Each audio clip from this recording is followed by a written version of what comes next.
All right.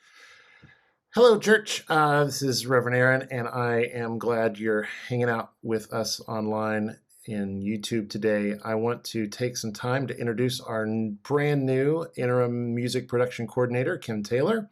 You see her here on the screen with us. Kim, how you doing today? I'm good. I'm good. Thanks, Aaron. Glad to be Awesome. here. And I wanted to give the church a sense of to get to know you. So, would you tell us a bit about yourself?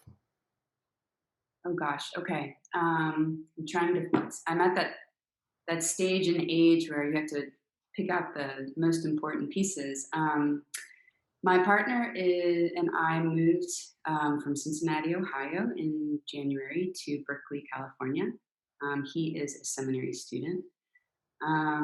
But so we've just been here in California for like 3 months now.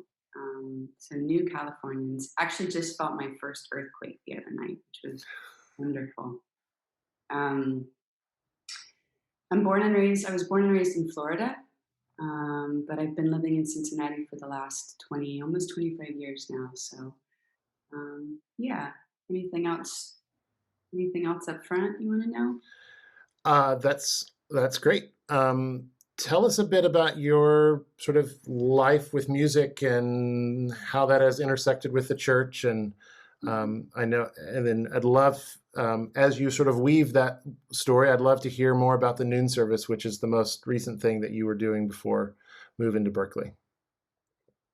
So I was raised in the independent Baptist tradition, and um, did some time at independent. I went to an independent Baptist high school.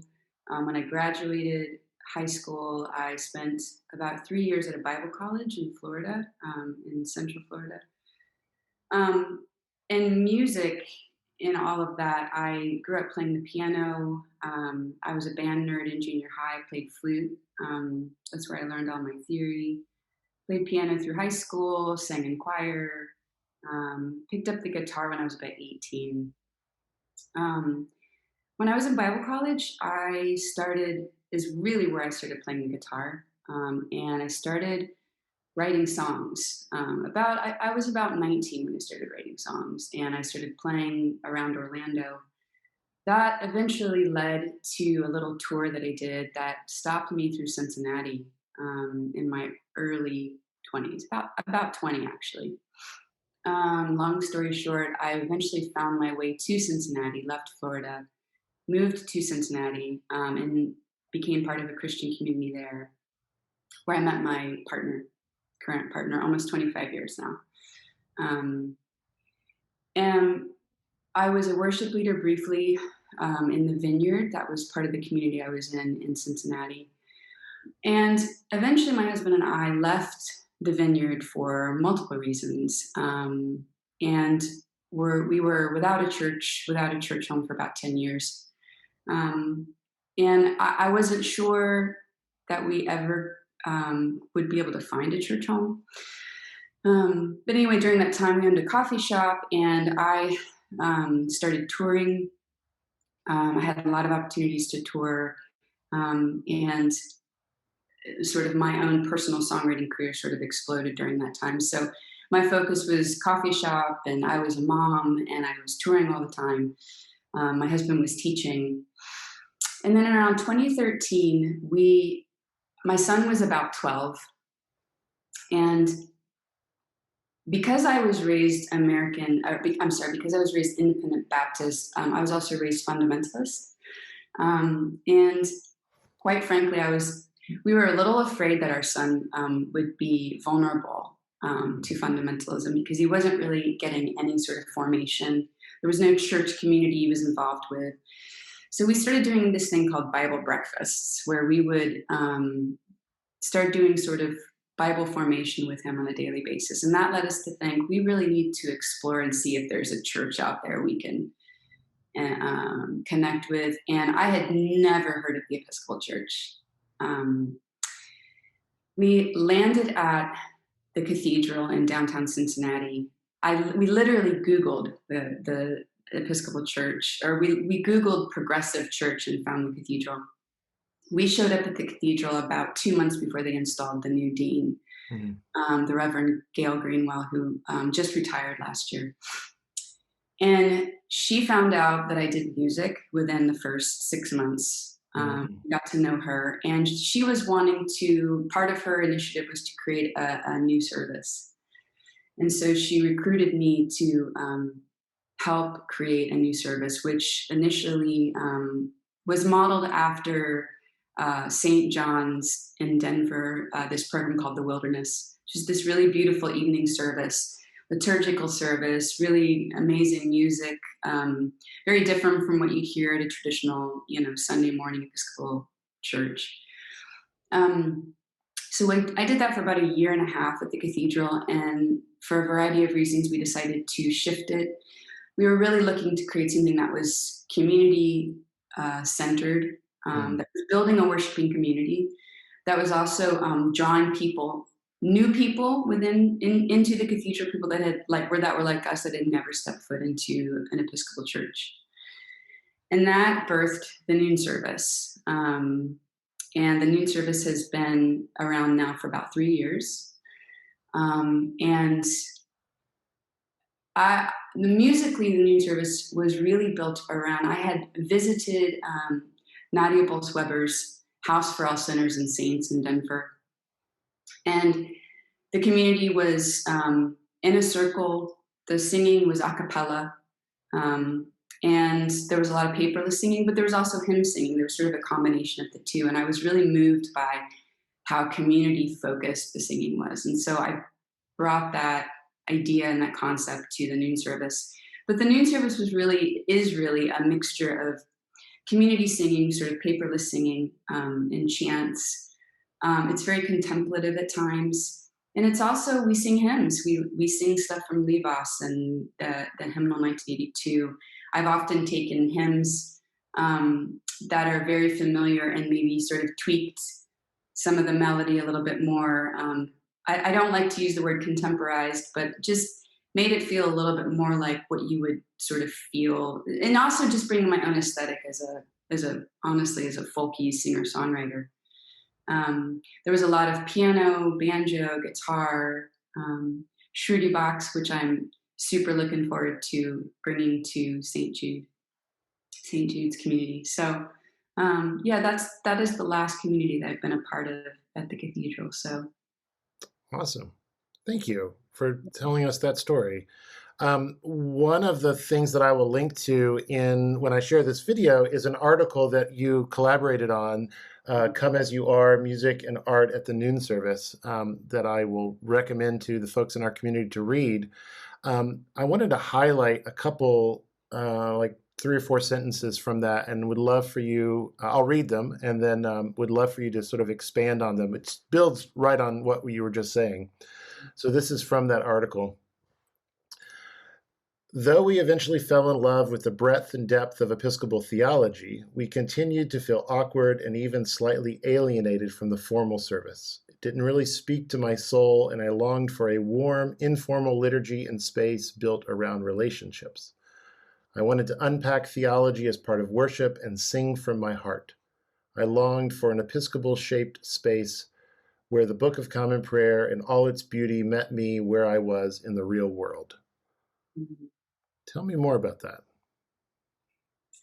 When my partner and I first entered the Episcopal Church, and granted, we entered a cathedral. That was our first exposure. We have an amazing uh, Anglican choral program in Cincinnati Cathedral, and it's really beautiful.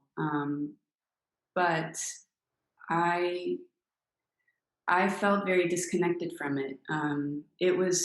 I spent a lot of time watching and listening, and very little time interacting. And I think because of the tradition I was raised in, one of my favorite memories. I did church as a growing up Baptist. I did church a lot, Wednesday night, Sunday morning, Sunday night. Youth group. I was just always at church. And one of my favorite memories is Sunday evenings. We would sing more than we did Sunday mornings. We would do these like community all sings. My pastor would dim the lights and we would like just sing all these great songs together from our Baptist hymnal. And as a kid, that was really formative for me. Hmm. Um, and I remember, I think, thinking about that, and also just thinking about, those moments where I've been in a room with just people singing their heart out, and that connection with music and connecting with God and one another. That authenticity I really longed for, and the Episcopal Church in particular. I think we have um, such amazing theology. We have such a capacity to hold so many ideas and still come to the table, even if we don't agree with one another on certain things. Hmm. We still come to the table and take the Eucharist together and be the body of Christ. And that's to me what's so refreshing and so invigorating about the church, about the Episcopal Church. And so I just really longed for that at the cathedral, and that became sort of the ethos for the youth service. I felt like, we have the capacity to be radically hospitable to people. Um, and and I think I took a little bit of this from my time on the road. And I also think about our coffee shop for 10 years that we owned became church for us. That became like this community of people that that we were in, dialogue with every day. We talked about religion and family and all kinds of really difficult issues. And I wanted to bring that to the table too. I wanted people to feel like they could, they could talk about anything. There was nothing they couldn't talk about in the space, in the walls of the church. Like, you Hmm. shouldn't save those conversations for outside the church. We should be really having them inside of the church. People should feel like when they go outside of the church, they can't talk about it.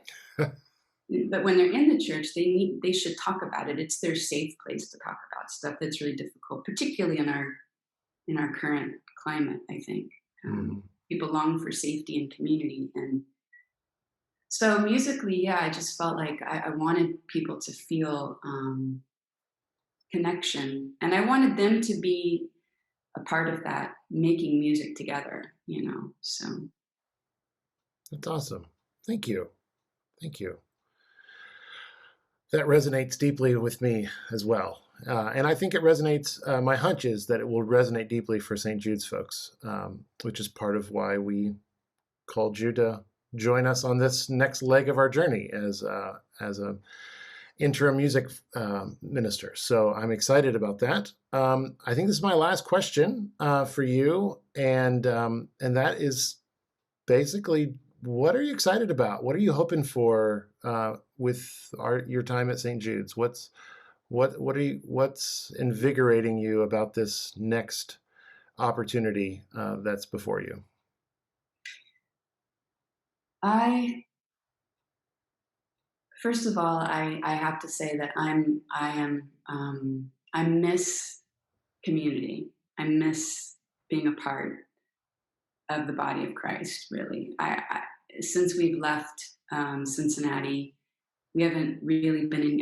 I haven't really been engaged in the community. I'm really longing for that again, to lead people in songs that. Um, I was a little bit of a reluctant worship leader in the beginning, and over time, I sort of found my place in it, and I long to sort of help people, sort of help guide and lead people into that again. Hmm. So I'm really looking forward to singing with y'all on a very sort of basic level. And I'm really grateful to find a community that's having, that they're having these kinds of conversations about how music affects how it affects our ability and capacity to actually welcome strangers and outsiders and the other into our community, and how important that is. So, That's awesome. mhm. Thank you.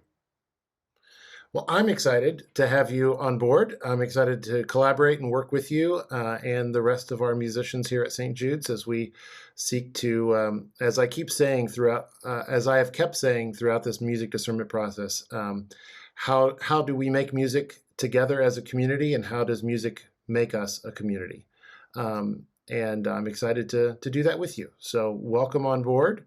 Um, St. Jude's folks, you'll get this video later today on Friday, and Kim will be with us for the outdoor service on Sunday, May 2nd, just as a chance to greet her and get to know her. And then in the weeks ahead, we'll be seeing her around more and start figuring out how we're going to do music together and all of those things. So this is unfolding as we go, but I'm excited about these next steps in our music making together. And welcome again, Kim. Thank you so much. Absolutely. All right. I think that's it for now. Peace to you all.